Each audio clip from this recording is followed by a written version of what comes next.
Hi, good morning. Thank you so much for joining us. This is our New Mexico Economic Development Finance Team webinar series, and we host these every month on the last Thursday of the month and address financing topics and topics related to economic development. So today we're really excited to have Harold Trujillo and Darren Zickich from the EMNRD, which is the New Mexico Energy, Minerals, Natural Resources Department, and we're really excited because we always enjoy working with them, and they're here to talk about some of their programs and services that are available for economic development and community development projects as well. They're going to give us a little bit of insight into the bills that were recently passed and possibly not in the most recent New Mexico legislature session. So really excited about that. Before we get started, I wanted to let everyone know that we are recording this webinar, so it will be available on our YouTube channel, and we will be sending out this PowerPoint to all the registrants. When you put in your email address, we'll send this out, so you'll have all of the contacts and all of the live links in a PDF. So don't worry about that. And I did want to give a little bit of background about the finance team here in the Economic Development Department. We are available for all of your financial needs, whether you're a community or a business. We can work with you, whether it's us or our regional reps, we can work with you to discuss public financing opportunities or commercial financing opportunities to help fund your business projects and or your infrastructure or economic development projects. So we do manage a variety of programs listed on the left. If you're curious about those, reach out to us, and you can also search our YouTube channel. We have done a number of webinars on our programs, so you can find out more information about those. And then Funded, this is a program that is in this realm of public financing and discussing financing for economic development and community development projects. This is an informal group quarterly. Basically, the idea is connecting funding entities and funders to projects and connecting those projects to the funders and funding entities. So we meet to hear communities pitch their community development or economic development projects, and there at that meeting, the community projects can get feedback directly from the funders, as well as they can gather feedback from COG directors, our New Mexico regional reps. So it's a really great opportunity and a great platform to collaborate, exchange ideas, and figure out how do you fund your project.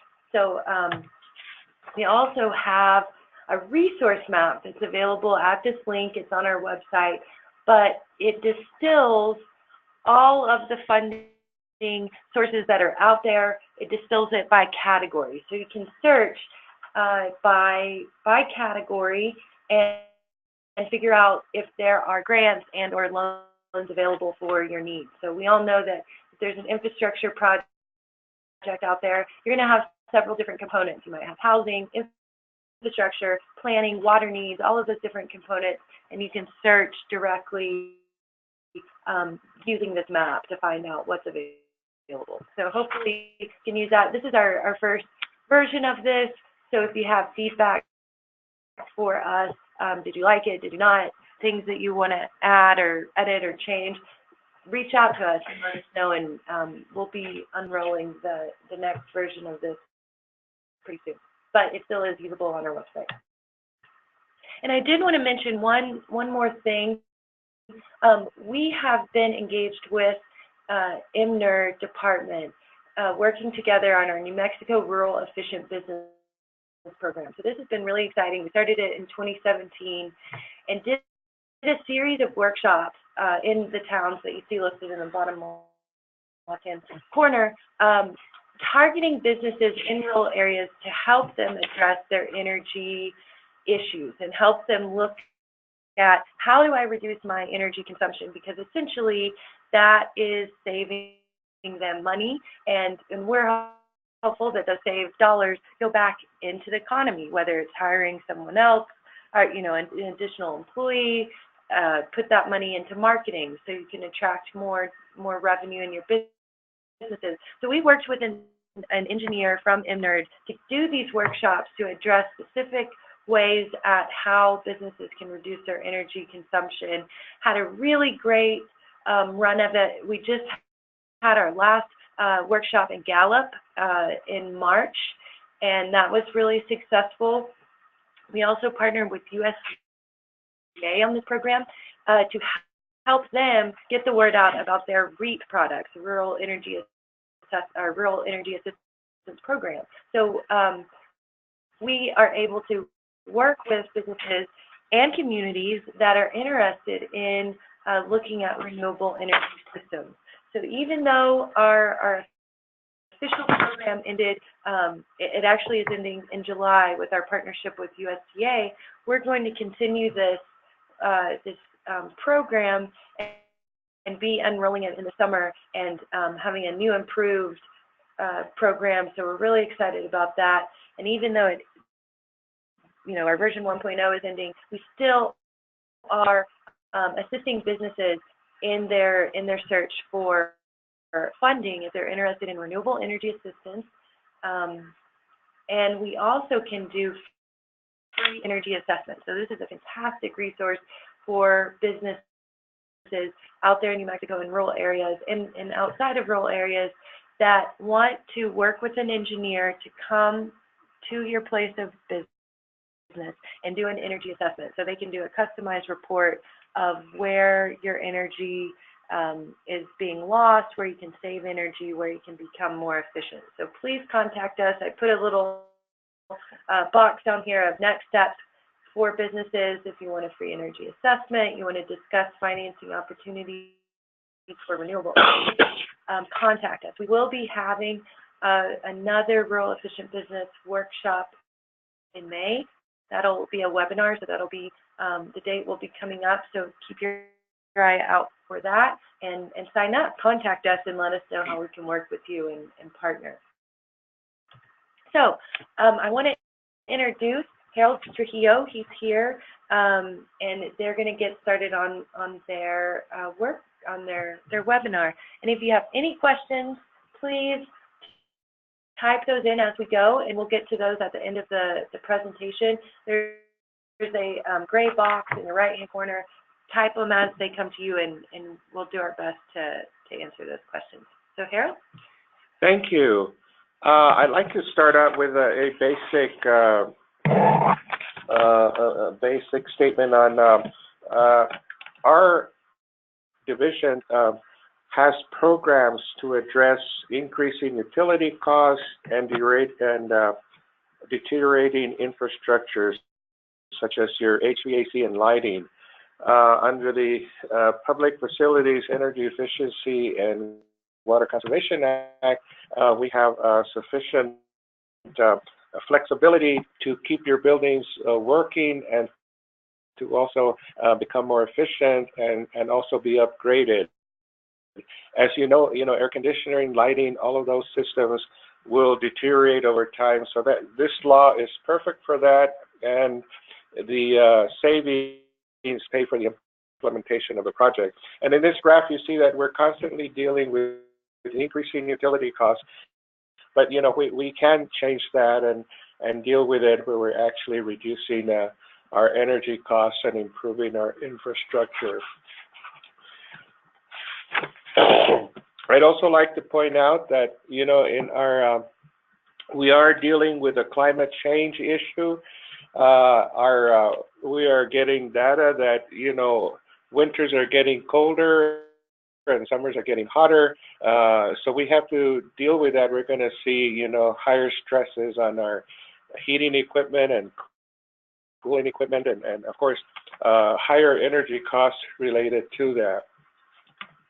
And so under our new governor recognized those issues, and she issued an executive order 2019-003.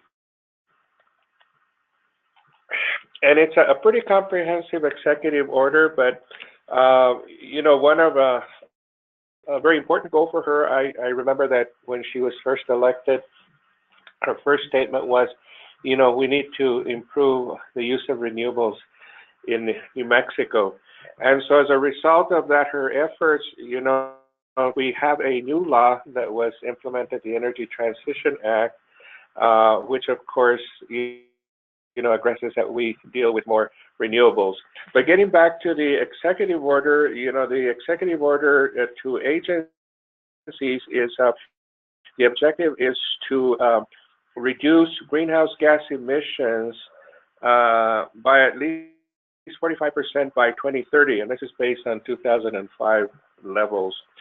So a task force is going to be developed that is a combination of the Energy and Minerals Department and then also the New Mexico Environment Department. So they are to develop a task force so we can get information on how to reach these goals and to work with other agencies. Each state agency is going to have to look at their programs and see how they impact global change and how that can be changed. So once the agencies you know, get that information together, then that information is reported to that task force. And of course, EMNRD and NMEDD, you know, will work also, you know, with other stakeholders and other issues such as implementing the RPS, because the RPS now requires a 50% renewables by 2030. So that'll be another task in the task force. So they're going to be also looking at developing market-based programs, you know, to reduce carbon dioxide and other greenhouse pollutions. You know, adoption to reduce of approaches to reduce greenhouse gases, like in light-duty vehicles, and adoption of building codes. Currently, we are looking at a new building code, perhaps a 2015 version or the 2018 for consideration. There's some cities have already adopted. Santa Fe, I think, as I understand, adopted it already. The city of Albuquerque is looking at 2015 or 2018, and the state's going to start looking now to at a new code. Also, this task force is to collaborate with the Renewable Energy Transmission Authority, and that's to identify transmission corridors, because one of the limitations in the state is having enough transmission to get solar from where it's located to where it's needed. Okay, EMNRD also will, you know, develop programs that will eliminate methane emissions. That's primarily going to be with the Oil Conservation Division. Also, we're going to coordinate more with the State Land Office. The State Land Office actually receives a lot of revenue, currently receives a lot of revenue from land that is leased to all these wind developers. We currently have about 3,000 megawatts of wind in the state, and a lot of those wind turbines are located on state land, so that the state land receives revenues from those leases and also some revenue from the power that's being generated. Then the Climate Action Task Force will have to develop a final report by September 15th, 2019.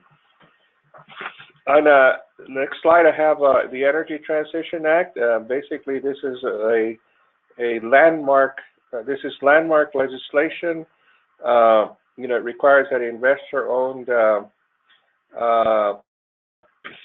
provide 50% renewables by 2030. And then the rural electrics, their goal is going to be 80% by 2040. And then in addition, I think what's really more unique about this legislation is a zero carbon resource standard. There are, I think, just 3 other states that have this aggressive a requirement to look at, resources that basically are net zero or near net zero in terms of contributing carbon to the environment. That legislation also provides a significant amount of funding to support the communities of Farmington, where the plants are being closed, where the PNM power plants are being closed. So hopefully that economy can shift to a renewable energy economy and help San Juan County. Also, the part of that is also again working on the zero carbon standard. And getting back to what you can do in a regular in your office environment, one of the things that really has caught on is the use of LED lighting. And LED lighting in our office, we reduced the energy for the lighting portion of the building by 53% when we shifted to LED. The other benefits is that they last a lot longer, than regular fluorescents, and also the light output is higher. Also, the color, the way that the light appears to you is also closer to sunlight level or sunlight colors.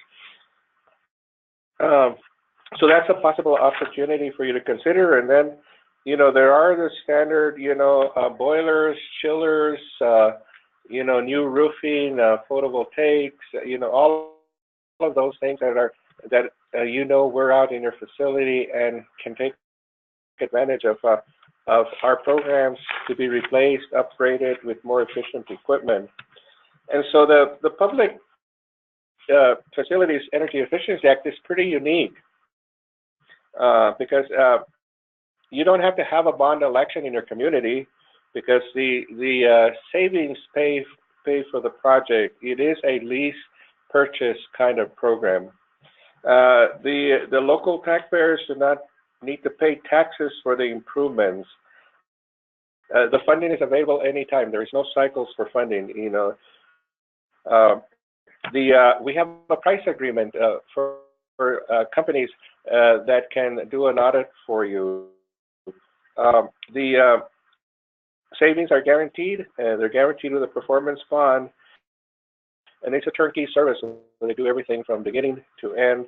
And also they need to stay connected with their programs that they continue to monitor to make sure that it works well. So those are, we've done over, I think we're up to $140 million worth of projects in the last 4 years. And EMNRD has the responsibility of reviewing these projects to make sure that the auditors are qualified, and then also that the savings, are accurate and reasonable. Now, in terms of if you have a water conservation project, because it covers water conservation, it also covers fuel efficiency for transportation. So it's a very broad law. The water projects would be actually reviewed by the state engineer's office. We have provided additional oversight in the last few years to raise the comfort level for entities. We have a third-party reviewer that helps you get through the process. And then also, like I said earlier, we probably will have another 7 vendors on the price list. We just finished reviewing a new set of vendors. So hopefully now in April we'll have that new list of vendors, but we currently have 7 in the current list. We also provide technical assistance and training. And in the next slide, it just gives you a breakout of the types of funding that we see being used for these projects. So it turns out that power purchase agreements too are very popular when you're installing a photovoltaic system. And then we've also seen there was a program, Qualified Energy Conservation Bonds, but that's been eliminated. and then also the Clean Energy Revenue Bond, which is $20 million is set aside in the New Mexico Finance Authority so that people can apply to use that fund for their projects. And then the ESCOs, or Energy Performance Contracting, you know, they also, that's another approach where basically you do an RFP to a third-party bank, and banks are used to dealing with this, and so they fund most of the projects, these ESCO projects. Usually it's a good idea to work with your in-house bond counsel so she can help you get through that financing process. But it is a lease purchase approach. And just to give you an idea, we have a lot of rural communities that have participated in this. Deming, Silver City has done a couple of projects. They did their whole water treatment facility was done in Silver City with a power purchase agreement where they have a large photovoltaic system that operates a facility. Also, like McKinley County, they did a really comprehensive, almost every building. They did lighting retrofits, new heating and cooling equipment. Sunland Park, they did a small PV system. The city of Farmington, they did a pretty comprehensive project that had lighting, the HVAC upgrades. Also, we had like city of Lawrenceburg. So we have, you know, a lot of, it has not just been like the big colleges. New Mexico State did a huge project. They did a $15 million project, but we have seen a lot of these projects done in the counties and the cities throughout the state. So here, the last side is one of my favorite places. It's Murphy Lake State Park. So you ever have a chance to visit that state park, you know, it won't be like that, you know, in the summer. But anyway, it's a pretty place to visit. Thank you. All right. Thanks, Harold. This is Darren Zigich, engineer at the Energy and Minerals and Natural Resources Department. I was just going to briefly touch over some other legislation, some other things that we have going on under our New Mexico Energy Roadmap project. New Mexico Energy Roadmaps project kicked off a couple of years ago and is really kind of closing down on the initial phase, but the implementation of the roadmap keeps going for the next decade or longer. But it's a living document. There's the website where you can access the energy roadmap and see our friends here at the Economic Development Department were part of that group that put this together, along with 50 or more other stakeholders throughout the state. We had utilities, we had oil and gas, we had renewable folks, we had advocates for both. We had public and, you know, both public and private entities that are in the energy space that were involved in putting this document together. What we did when we developed the energy roadmap is we developed 15 goals and over 60 separate strategies to implement each goal. And the groups broke into 5 different subcommittees. And the first subcommittee was just called Energy Economy and Diversification. And it really is, its main goal, there's 4 goals under that group that they came up with, but it's really to diversify New Mexico's economy beyond just the fossil fuel sector, and looking at other things, you know, instead of just burning our fossil fuel resources for fuel, is there other value-added products that we can get out of it? Are there new technologies that we can access, you know, moving away from just energy dependence, and then diversifying it into other energy space. And just wanted to touch on a couple of pieces of legislation that came out of this year's legislative session that really help advance this part of the roadmap. The first one is House Bill 440, that was actually pushed by one of our fellow road mappers that became a state legislator out of Albuquerque.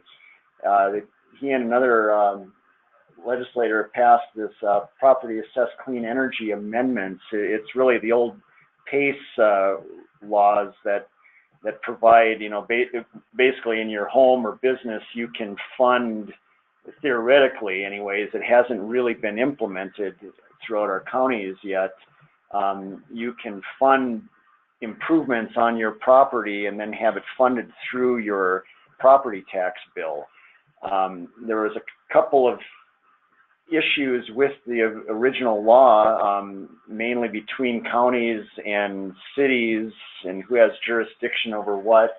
So some of that was cleaned up. And then I think the counties also wanted the ability to offload this or subcontract it with a third-party implementer, because essentially what you're doing is creating a bank to fund these projects, and some of the counties were not comfortable with kicking off that process. So this allows them to go out for a third party to help do the assessments on. So if you put solar on your roof, you can basically pay a separate fee on your property tax bill to pay off that investment over time. The other big one that Harold already touched on was the Energy Transition Act. That goes to our RPS review that we had a goal on in the roadmap. The interesting piece here is in the zero carbon standard, there was an 11th hour modification to the definition, which really opens up some substantial opportunities for methane capture. We don't have a lot of details on it yet, but it really was to help out the facilities that currently capture methane and produce power. They aren't considered a zero carbon resource under the initial definition, but now they are. And so this could open it up for every wastewater treatment plant in the state to capture methane and produce power and be considered a zero carbon resource. And that could be worth quite a bit in the future as we move deeper into the renewable portfolio standard and the zero carbon standard. The zero carbon standard is written a little different here in New Mexico than other states, where it really takes over at the end of the process. It doesn't run in parallel with the renewable standard. So there's definitely some opportunities for municipal solid waste facilities and for really for segregation of solid waste, of municipal solid waste, and dairies, feedlots, anything else where you have a waste product that you can anaerobically digest and create methane.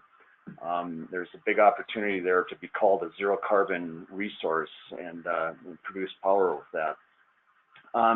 The other one was House Bill 546, which goes to our wanting to make value-added products out of waste products, and that goes to it cleared up some language on jurisdictional issues about and regulations on produced water recycling.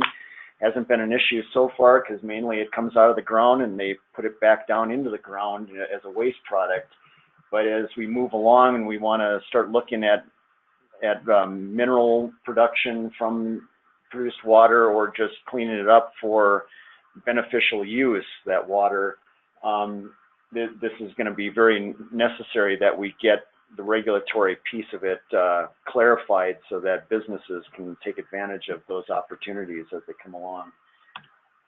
The second part, the second committee in the roadmap was moving energy, and although there was really nothing that came out of the legislature that really addresses this area of the roadmap, we, along with our oil conservation division, are working closely with our oil and gas industry to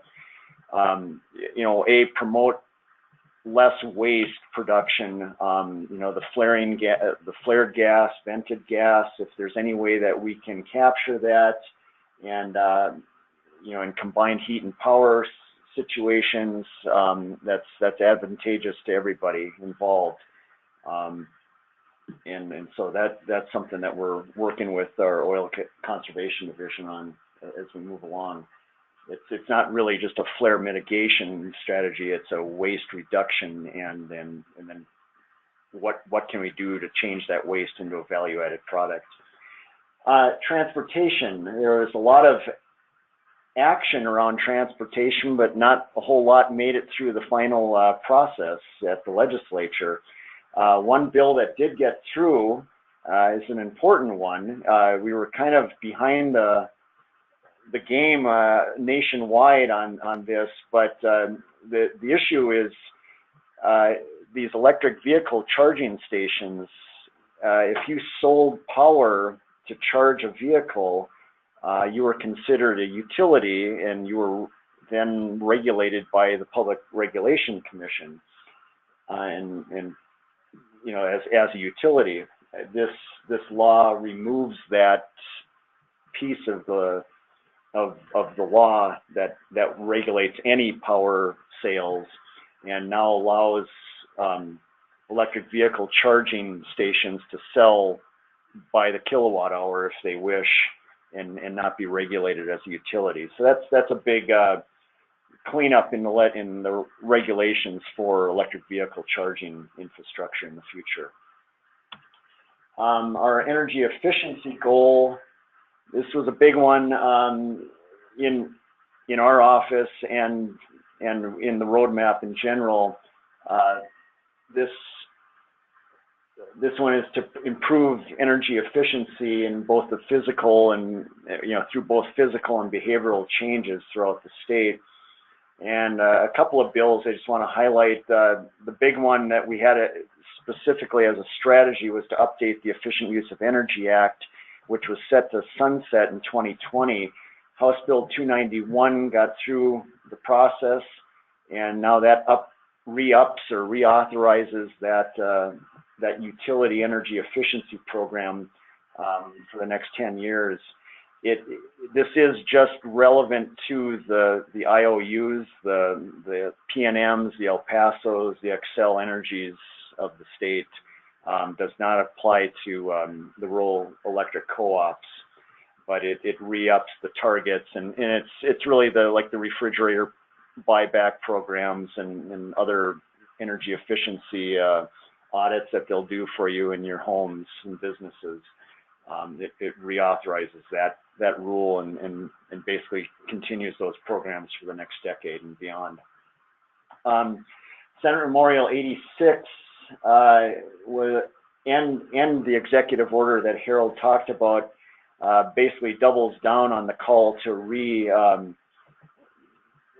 reauthorize or to move to the next cycle on the Energy Conservation Code and update that code to the current standard, or at least the 2015 International Energy Conservation Code. So we've got both the legislature and the executive branch calling on those changes to be made, and that's important as we move forward. We need more efficient, energy efficient buildings as we move forward, and I'll discuss a little bit of that and show you some graphs on why we need that moving forward. Project Free, that's a new DOE funded, Department of Energy funded project that we just received last year. We'll be beginning that here in July, and we hope to work with our partners here at Economic Development. I'll talk a little bit more about that later on, but that's a new exciting project. We'll be pushing energy efficiency projects out into the rural areas of the state where they haven't always been economically viable. So on workforce and education, again, there was a lot of memorials that were talking about workforce and education. Not a lot got passed on the bill side, but one that did, we weren't initially looking at because we don't deal a lot with oil and gas industry, but our oil conservation division certainly does, and this one calls on them to promote programs for women in the oil and gas industry. And so I'm sure we'll be working with our friends upstairs at the Oil Conservation Division to delve more into this and see how we can assist moving forward in that endeavor. Our goals for energy efficiency in the roadmap was basically to rank in the top 20 states on energy efficiency, and our four strategies for that are to upgrade building codes, which, you know, thanks to the memorial and to the administrative order, we've got some leverage there to move that forward. Just slightly higher energy efficiency requirements for public buildings, schools, hospitals, what have you. Research P3 opportunities for energy efficiency in low-income multifamily housing. That's definitely something we encourage throughout the state. And then extend the Efficient Use of Energy Act, which I talked about earlier. And that actually was, so we accomplished that goal, or that strategy. Other goals under the energy efficiency part was measurably increase efficient behaviors by New Mexicans. And this really gets into behaviors of people. You know, you can build a very energy efficient building, but if nobody turns off the light switch, there's not much point. So it's really incumbent on all of us to be more energy efficiency in our daily lives and in our behaviors. I just noticed there was a press release from the Albuquerque Public Schools talking about a program that they've got in their schools and how the kids are going home and teaching mom and dad how to be more energy efficient. And I think it really does start with our young folks and educating them, and then hopefully they move that out and it becomes the norm with everybody, even us old folks.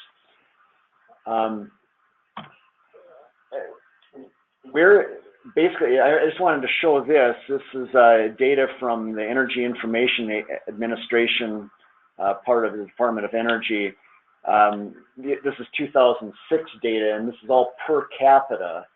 But you can see where we use more energy than in other areas, and in our national rank. In this case, it's better to be 50 in ranking. So this is one of those oddball things where we want to be the higher number.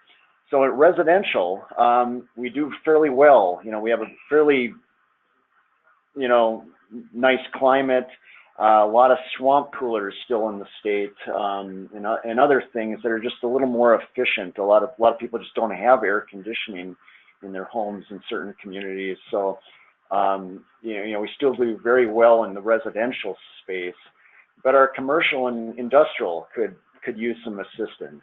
And certainly in our transportation, we're a rural state. Everybody drives 100 miles to go anywhere, and we just aren't doing very well in the transportation, but a lot of that is just because of where we live. But there's a lot of opportunities there for improvement. And transportation, let's take that. Transportation is one of our tough spots just because of our spacing. And but there's a lot of things we can do in our transportation space. And I've got some listed here, not that these are all inclusive, but electric vehicles in general are on a round trip energy efficiency. They are more efficient than an internal combustion engine. If you need more range than the current EVs have, then there are the hybrid electric vehicles still that give you higher energy efficiency, higher gas mileage. So that's one thing that we want to really emphasize is transportation is a big energy hog in this state, and we basically spend 3 times more on fuel in this state than we do on electricity. So always remember that when you're talking energy efficiency, that transportation is a big area for where you can gain cost reduction is in the transportation fleet. As far as buildings, you got the building envelope, the insulation, the roofing, the windows, doors, that kind of stuff. Easy to do improvements there or easy to make that very tight and energy efficient when you're building a new building. Not as easy to do when you're retrofitting a building. On the other hand, lighting is very easy to retrofit or just put in good lighting in the first place in a new building, but it's also easier to retrofit. So we see that a lot with our energy servicing performance contract is lighting upgrades because they have a quick turnaround and payback and everything else. HVAC systems, again, Harold mentioned that. Plug and process loads, we leave a lot of things plugged in that leach energy from us all the time. And then there's distributed generation, like on-site solar and energy storage for fighting the demand charges that come with it. So why is energy efficiency important? Well, this is the latest graph from, again, the U.S. Energy Information Administration, EIA. You can see our energy usage in the state of New Mexico was essentially flatlined from about 2012 on. So for the last 6 to 7 years, we have not used much more energy than we did 6 years ago. It's been essentially flat. For some reason, last year, we used, in the state, 5% more energy than we did in 2017, and in the residential sector, it was 7% higher. So overall, 5% increase. That's 1 terawatt hour of additional electricity use. That's like adding 2 weeks to the year. So to put that in perspective for you, with all the RPS goals, renewable standard goals, we would have to build a 500 megawatt solar farm covering about 4 square miles of land surface just to meet the increase. And that's not even getting to our goals on the renewable portfolio standard. So that's why energy efficiency is critical. As we transition our energy sector, we need to keep that line flat as possible. Now, some of that is going to go up on the electricity side as we change to electrified vehicles, but that's even more reason that our buildings and our behaviors have to be as efficient as possible moving forward. Here's another reason. I've got a couple of animal slides here. This one is the duck curve that we hear about so much out of California, where they've put in substantial amount of solar on people's residences and businesses out there, that they get into this problem during the day where the solar energy is producing a lot during the day, so the demand on the grid is very low. But then as the sun sets and everybody comes home from work and turns on their TV, their stoves, their lights, you get this huge ramp up of demand. And so the utilities in California have to ramp up their normal, their dispatchable generation sources very quickly to meet that demand. Energy efficiency essentially flattens out that curve over the head of the duck, essentially, and helps the utilities out. So energy efficiency and flexibility on when your demand is going to be more and more important as we move into more and more variable generation. And I would suspect there'll be some benefits given by the utilities for anybody that can adjust with that. So here's my other animal, the alligator. They have the duck in California because they rely a lot on solar. In the Midwest, it's the opposite. Or not the opposite. We don't know what it is. They rely a lot on wind in the Midwest. And this is from MISO, the mid-region or Midwest independent system operator.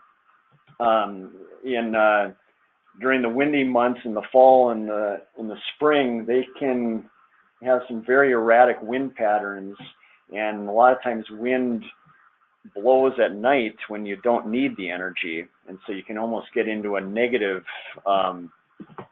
situation where you've got too much generation for your load, and then it doesn't blow during the day sometimes when you need it the most. So again, you're running into situations where your low or your generation doesn't meet your demand, and this probably shows it a little better.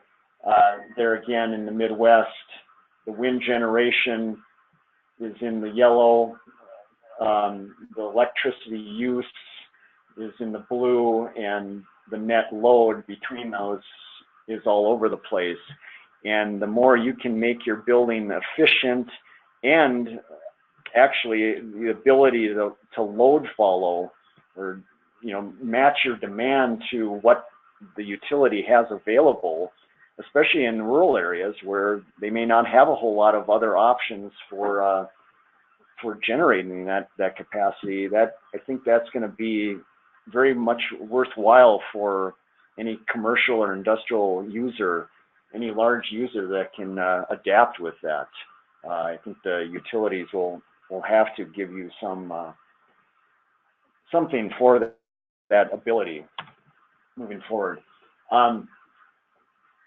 Energy efficiency, upgrades to existing buildings, like Harold was saying, pay back with the savings. So the energy efficiency part should pay back for itself over time with just the savings in energy. Distributed generation, the ability to load follow or shed load at any time, with storage, energy storage, that may be a resiliency measure for now, but tomorrow, moving down the road, when you see those types of curves like the alligator and the duck, if you can follow that load pattern, that may be beneficial as far as demand charges and other things go in the future, and it could be very cost effective. Energy efficiency upgrades, again, lighting, heating, ventilation, the building envelope. I just wanted to put in again the new bill 489, the Energy Transition Act, seems to give a big nod for wastewater treatment plants that can capture methane. So anaerobic digestion at even smaller wastewater treatment plants may be a very beneficial piece of hardware to have on site, because you can then generate power as a zero carbon resource and sell it off to the grid for whatever that commodity will be worth in the future. As far as energy efficiency, there's a lot of opportunities with compressors, pumps, and other things. And I just wanted to put in a plug for the New Mexico Environment Department, sorry, my old department. NMED has $85 million of funds, of federal loan funds that can be put to your wastewater treatment plant to basically do a lot of these things. That application is open. Yeah, it's currently open right now. So strongly, especially if you can become an energy producer or other things. I mean, there's a lot of flexibility under that I think people just aren't taking full advantage of that. And then, of course, there's the energy services and performance contracting, the ESCOs that Harold talked about, that can also help out with like power purchase agreements and other things. Distributed generation, again, it can be conceived as a resiliency measure if you've got shelters for emergency shelters that you need resiliency. You can put these things in for that, but also in the future for just demand side management, managing your load to match the variable production on the grid could be very lucrative moving forward. And you can do that with energy storage systems, EV charging stations, when you can charge when you shut it off to manage load, and then electrical and thermal storage. Then I just wanted to put in a quick plug for our free project. And again, we'll be working with economic development, all of our regional council of governments signed on as partners on this. And we'll be going out to local communities to really look at financing mechanisms and ways to really get energy efficiency programs out to rural communities and basically throughout the state, but to look at a modeling stream, how we can basically how we can get more energy efficiency contractors out to rural areas to maybe consolidate projects, so that they're more cost effective, and so that we're not doing one project here and there, and just the overhead alone is too much to make it cost effective. But if we can combine those things, if we have other incentive programs, how do we get these things out to the rural communities and farms and ranches and other businesses out in the rural sector that can benefit from those.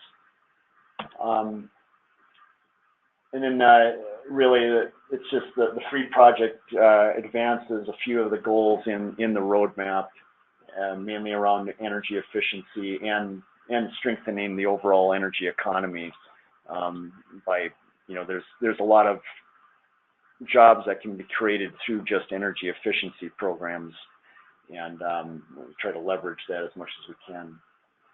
So I think with that, we're open for questions. Okay. All right, great. Thank you so much, Darren, thank you, Harold, too. There's a lot of really exciting work that EMNRD is doing, and we're really happy to partner with you all. If you have questions, this is your chance. You have the experts available to you, so type those questions into the right-hand side of the screen in the box. And again, this is Joanna Nelson with the New Mexico Economic Development Department on the finance team. And I apologize about my voice. The juniper is blooming up here in Santa Fe, and I've got some allergies, so apologies. Our first question was about that New Mexico Rural Efficient Business Program that we're working on with EMNRD. And the question is, will it include assistance with the purchase of residential and or commercial solar energy systems?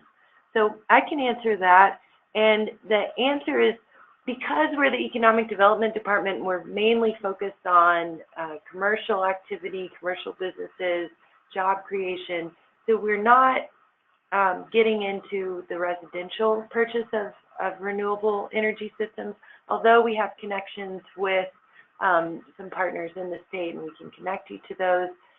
We are mainly focused with that commercial solar energy systems, and the answer to that is yes, we will help you find financing for those systems.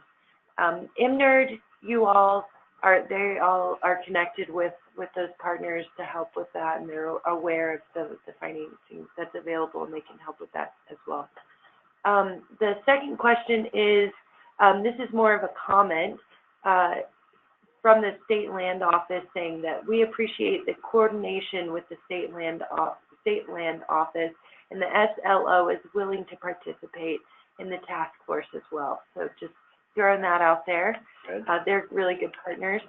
And could I? Sure, go.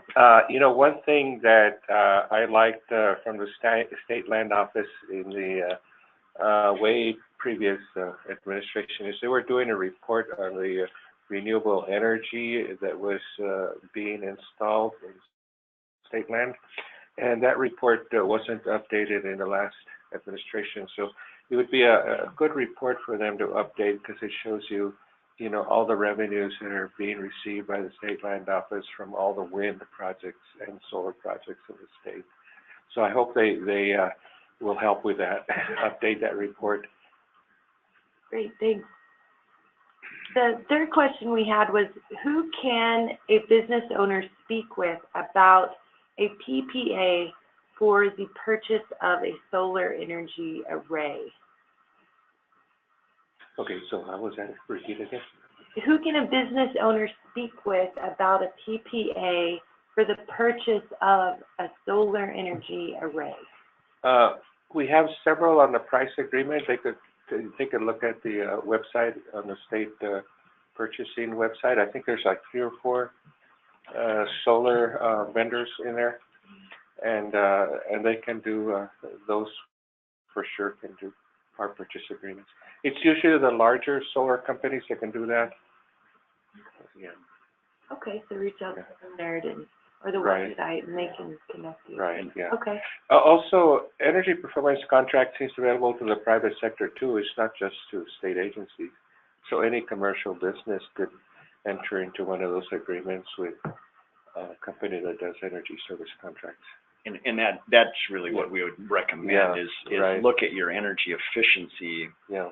You know, look at your energy usage first before you go on and put solar in just to cover it. You know, you button up things first and then put the generation in. Right. And that brings up a really good question or point that we have come across with the Rural Efficient Business Program is we're not advocating exactly what you said to just jump into solar or wind system, but to get one of those energy assessments first to look at where you're using your energy, Right. where it is going. And so just want to remind people that that service is free for businesses, but you might want to remind communities out there as well that what services are available for an energy assessment or an audit. Yeah. Or you want to speak a little bit about what's available in that regard? Well, basically, if you work with an ESCO company, the audit is free because it's embedded into the cost of the project. You know, so that's if they choose not to go with the project, then they will have to pay for the audit.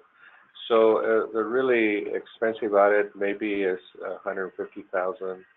You know, a smaller audit would be maybe $50,000. Okay. Or even maybe down to $25,000, depending on the size of the building. Okay. Yeah.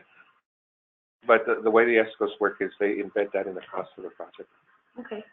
And then I want to point out too that when entities are interested in those USDA products, if they were interested in a solar solar system and they were looking for financing, that REAP product, which is a part loan and part grant to help pay for the system, they do require an energy assessment.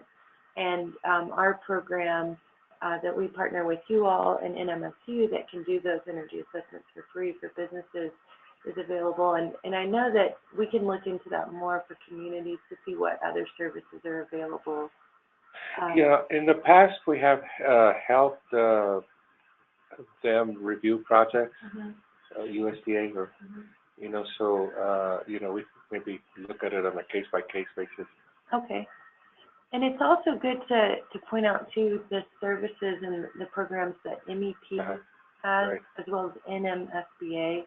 I think they do some energy efficiency programs as well. So if you're interested in that, feel free to reach out to us and we'll connect you to the right partners. So let's see. We had another question. What is the state purchasing website? The 7 vendors. I guess you would go to the general. I think you would just enter, just Google state purchasing website. Okay. New Mexico State Purchasing Department. Okay. And I think that should get you. If you just Google that, it should get you there. Okay. And you know what we'll do? We'll send out that link. Right, a direct link to it. Yeah. When we send out the presentation. Yeah, and it's under energy performance contracting, and the other one's under solar. Okay. Solar price agreements. All right. The next question is, in terms of value-added energy, are there any legislative and regulatory updates regarding produced water? and what opportunities exist for communities near mining and extraction operations that produce water? And recycling. Well, we talked. I don't have that slide. Sorry. Or well, yeah, I can. Yes, we did mention it in the slide. There's a lot going on in terms of trying to clean up that water so that it can be reused, and so there's a lot of effort. Basically, House Bill 546 has some basically some clarifying language on who owns what. You know, one of the fundamental questions on produced water is if and when I say produced water, I'm meaning from the oil and gas sector. You know, the same could be from the mining sector too. I mean, it's kind of the same jurisdiction, but from the oil and gas sector, the first question was, well, if you clean up produced water and don't just re-inject it into the reservoir, who owns that water? And I think they've basically now clarified that at least the state engineer does not own it, and you do not need a water right to, you know, it doesn't create a water right to take produced water, clean it up for agricultural use or whatever you want to use it for. It is whoever cleans it up, it's their water to dispatch as they see fit. So that's kind of a nice benefit there, you know, in a place where we discuss water rights so much. It's nice to know that there is a potential source of water that doesn't have a water right attached to it. There's a lot of cleanup and other things to do with it, but that's certainly something there. There have been some mineral extraction folks that have been looking into that in the Permian Basin, especially because of the mineral-rich produced water in that area.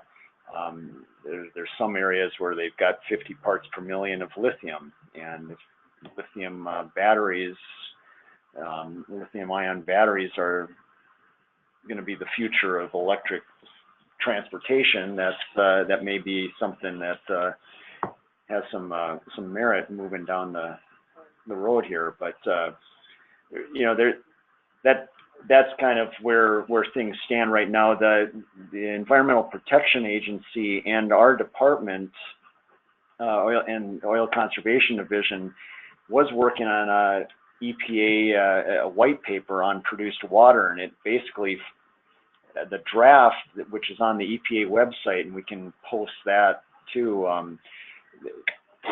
basically lays out, you know, if I take produced water and I want to use it for this purpose or this purpose or this purpose, you know, it has all these different scenarios. It basically outlines what regulations you have to go through and what, you know, who you have to contact in order to do X with the water. And I don't know what the status is on the finalization of that. The head the head person at EPA is now our Environment Department Secretary, so I'm not sure what the status is for finalizing that white paper, but it's fairly well complete, and this House Bill 546 clarifies some other remaining issues out there on that. So it's really there's no regulatory issues, I don't believe, anymore holding back recycling produced water. It's more, can you do it economically, and that's really the main question anymore. So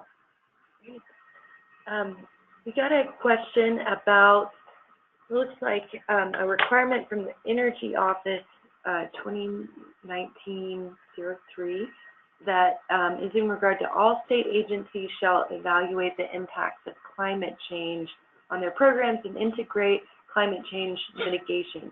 Do you all have any idea when this evaluation should be complete, and will there be guidance on how to do that?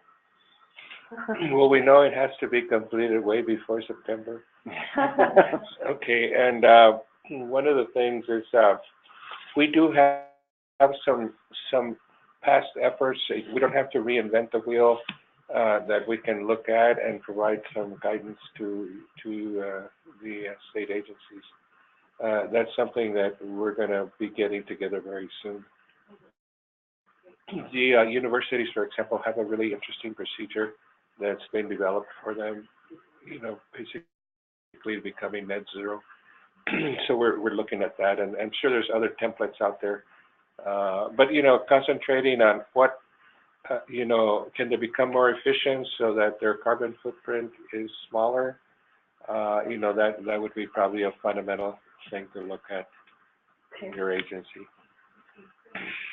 And we got a number of questions about different projects, commercial projects, and how could these projects go about receiving funding to fund solar arrays or to even do solar panel manufacturing. So I would suggest that you get a hold of us, the Economic Development Department and the Finance team, and we would be thrilled to work with you and help you on financing options, whether it's utilizing state funds or some federal funding that's available too. We can walk you through those opportunities.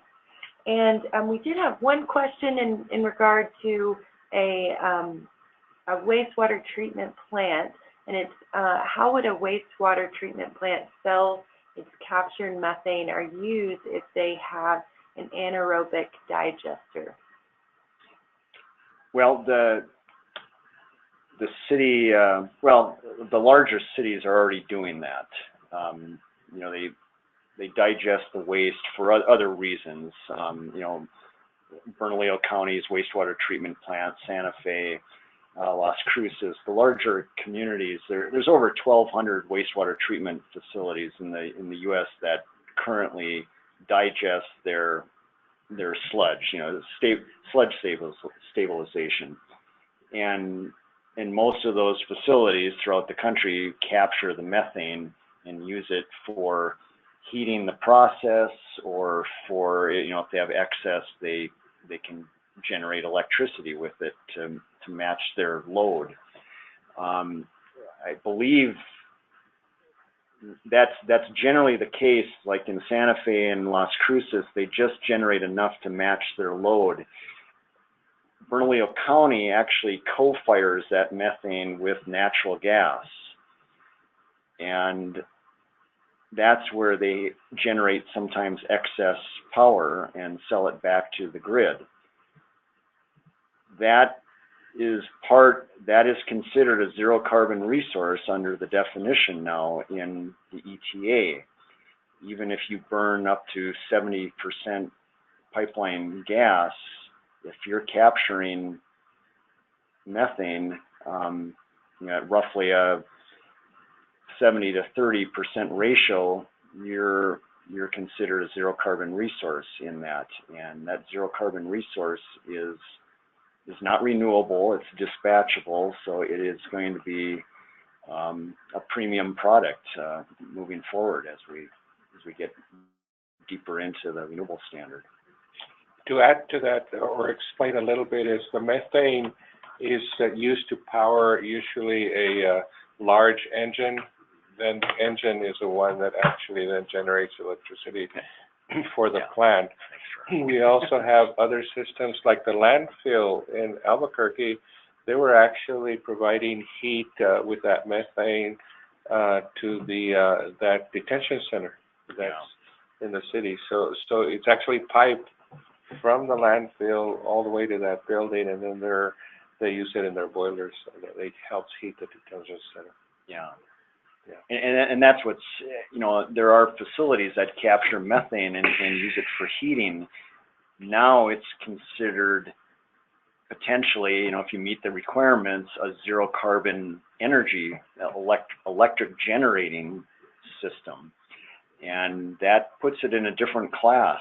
And as we move to other devices, if you're talking wind and solar, but you need some zero carbon generation right now, those may be premium products if you have that capability in the future. So I strongly suggest that people look into it at least.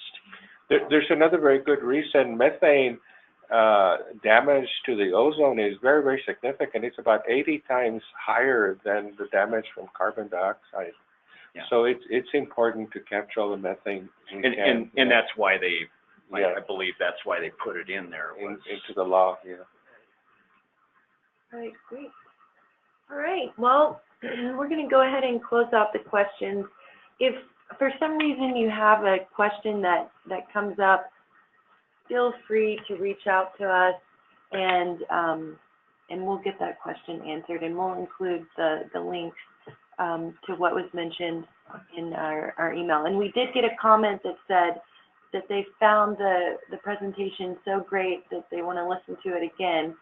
So are asking if we are going to post the audio, and we will. This will, just a reminder to everyone that this will be on the YouTube channel, our New Mexico Economic Development Finance Team YouTube channel, and you can access this recording as well as our other webinars that we've had over the last couple of years. So want to remind everybody that these are some upcoming events that we have within our Economic Development Department. That Rural Efficient Business Program Workshop, we will be having one online, and that'll be early May. So stay tuned to our website. Sign up for our EDD newsletter if you don't already get that. We'll have an update that you can register available. Our funded meeting coming up, this will be the second quarter. That'll be happening in June 25th. Cutoff for applications is June 14th. This is an excellent platform for communities that are interested in energy efficiency for public buildings, or they have energy efficiency projects, looking at renewable energy systems. Great, fantastic opportunity to connect with funders and discuss your project with funding experts. Our upcoming webinars that we have, the next one will be at the end of April. DFA will be talking about their capital outlay process. Carmen will be talking about the ICIP process. Really great opportunity to ask questions, get more information about the mystery that is capital outlay. If you have questions about it, it's really interesting. They receive, I don't know the exact figures, but millions of dollars in projects every year, and only a small percentage of those are actually filled out. Those applications are filled out correctly and go on for funding. So really important to know the process. So she'll be available for questions. End of May, we will be talking to Francis B., who runs the Gallup Business Improvement District. I think it's the only bid in New Mexico, so that'll be a really fascinating presentation. And you'll be